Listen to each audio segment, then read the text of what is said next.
ఇది ఒక అమ్మాయి ప్రేమ కోసం విధి రాసిన యుద్ధం.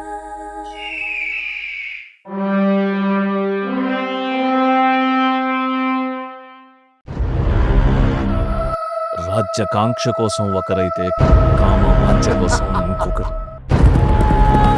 బందీగా బతుకుతున్న ఒక యువరాణి వ్యధ. నిజమైన ప్రేమ కోసం పోరాడుతున్న ప్రేమికుడి కథ.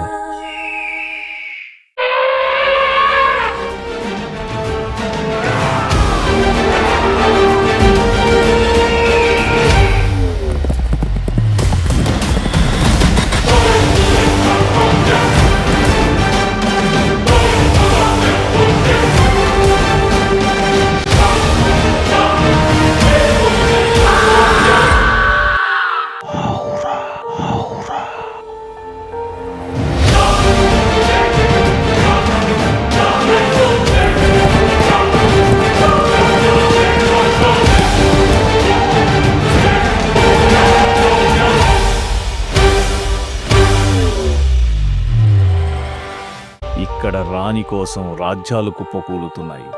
రక్తాలు ఏరులై పారుతున్నాయి. శవాలు దిబ్బలుగా మారుతున్నాయి. వీటికి ముగింపు పలికే రోజు కోసం ఎదురు చూపులు ఎప్పుడాగుతాయి? మళ్ళీ ఈ త్రిస్థలకు పూర్వ వైభవం ఎప్పుడొస్తుందో?